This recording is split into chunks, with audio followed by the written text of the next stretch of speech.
Hello and welcome to yet another episode. India's quest for the ICC title remains. After 10 long years, we all believed that India could go the distance and touch an ICC trophy. But it wasn't meant to be. India played the all-important Wtc Final against Australia in the Oval, London. Kennington Oval to be precise. India won the toss, elected to bowl first, which was according to me a surprise decision. Yes, you should believe it was not a very good decision to bowl first in a final in a very big game against the mighty Australians. In a big day, it is always better to put runs on the board, especially in a test game. Test match to be precise, first innings runs on the board is always crucial. They thought with the overcast conditions in England, we should bowl the opponent out with our pace attack. Yeah, they bowled with very good lengths, pretty good line and length, but Mohammad Shami was only the very good bowlers who breathe fresh energy in this Indian team, whereas the other bowlers weren't breathing fire when it comes to the bowling attack. First over was very good, 5-star to the Indian bowling attack. After that, on day one, it wasn't a very good potent bowling attack. It wasn't seeming to be a very good potent bowling attack. They feeded Travis Head and Steve Smith, and of course they scored runs pretty easily. They didn't bowl to the weakness of Steve Smith and Travis Head, rather they gave away runs. If I may say so, the Australian batters didn't earn their runs. Indians feeded their runs. So going into day 2, it was a very good comeback by the Indian bowlers. After an overnight score of 329 for 2, India came back really well to bowl out the opposition, which had a very good batting lineup till the end to 469. Then came Indian batting, which was not at the very best because pitch was doing some pitch was doing some with the height of the Australian bowlers. They bowled at very good line and length, which meant the ball had done something for the batters to not score runs. They lost 5 wickets overnight, scoring just 150 runs in a pitch which had very good bounce, at times low bounce, at sometimes the bounce was not predictable to be precise. Coming into the batters, they didn't apply themselves. If I may say so, Shubman Gill's wicket, Cheteshwar Pujara's wicket weren't the best because they didn't judge the line and length and they had to just leave the ball only to hit the stumps. Scott Boland was breathing fire. He was the best bowler for Australia, even though the wickets column doesn't suggest. He was bowling very good, consistent line and length. He was hitting the consistent line and length, and of course, Australia paid rewards for it. Coming into day 3, Rahane, the comeback super king, did his job, scoring 89 runs, playing positive cricket, playing out his game was also Shardul Thakur, the man for mission, Lord Shardul Thakur. Did his things, the missile man did some miracles, getting to a respectable total of 296, which was an uphill task at the end of day 2.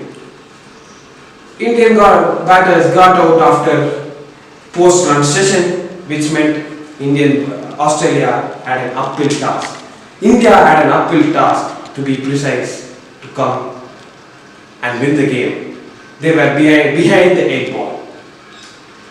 Coming to Australian batters and Indian bowlers, The Indian bowlers didn't give away easy runs to the Australian batters. They were pinpoint with their line and length.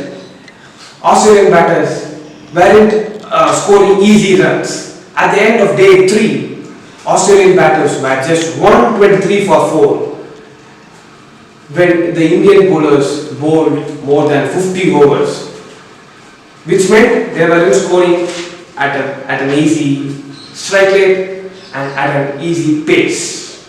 Coming into day 3, day 4, Indian bowlers continued to be very disciplined, took the wickets, took 2 crucial wickets, one that of Cameron Green and another that of Marcus Labuschagne, world number 1 test rank batter. He was struggling overnight and Umesh Yadav finally took that wicket. So, but what made a change in this test match? Which partnership made the difference in this test match?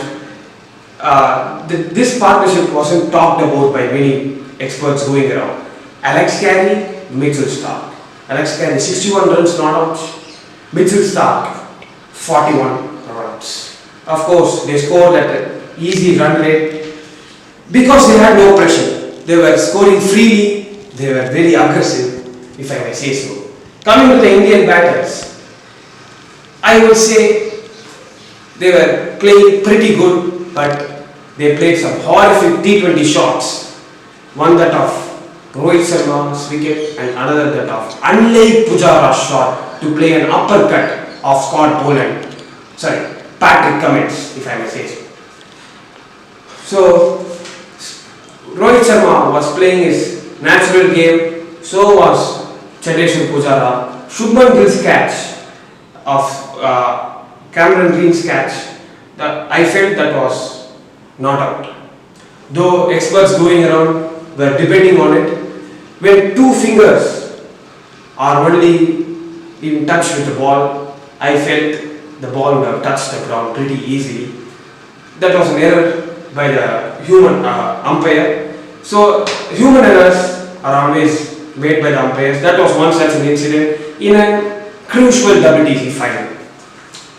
So Virat Kohli was batting with ease along with Ajinkya Rahane. Ajinkya Rahane continued his form from the first innings and was scoring pretty much at the same rate, and at the end of day 4 they were at 161 for 3.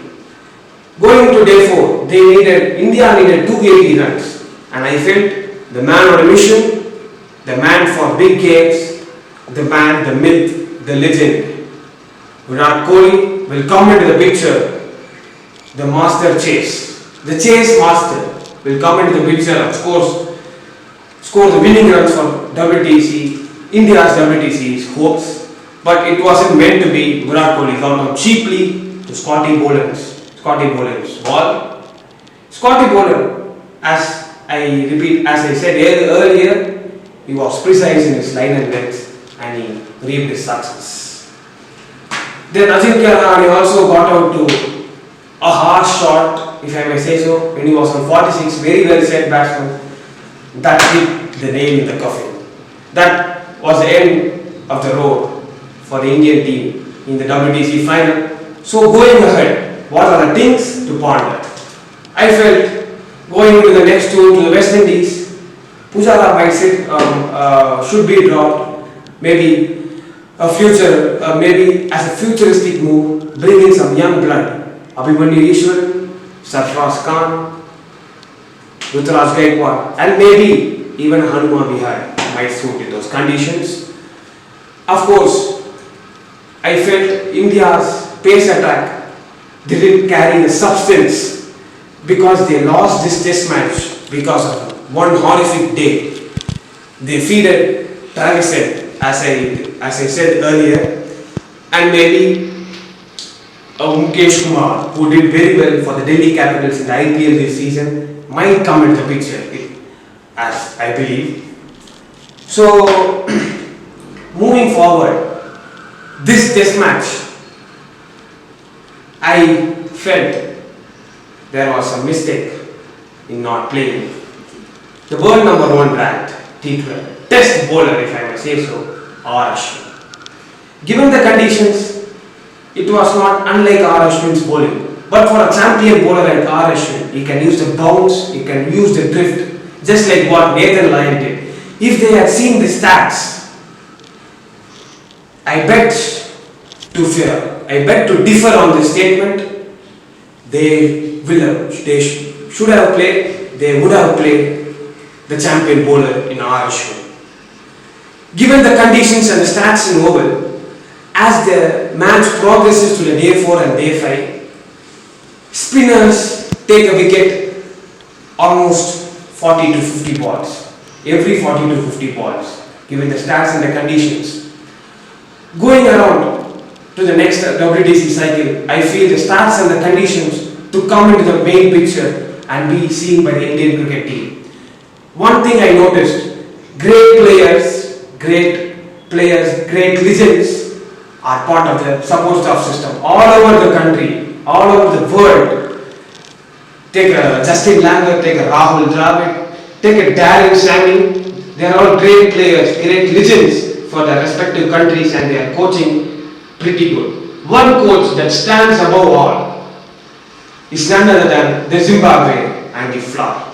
That's because he analyzes the stats and the conditions, asks his performance analyst which player to play, which player not to play in that specific condition. He is a champion coach in the PSL. He has taken the new IPL team to 2 consecutive playoffs, and in the Caribbean League he has taken a pretty odd side to the final. He has won T20 leagues all over the world, and he is now the consultant for the Australian cricket team for this WTC Final, and of course the Ashes coming soon. So I feel Andy Flower made the difference for this Australian cricket team, and Indians missed the trick by not looking at the stats and the conditions. Moving forward, let's wish India get an ICC trophy very soon, coming coming October,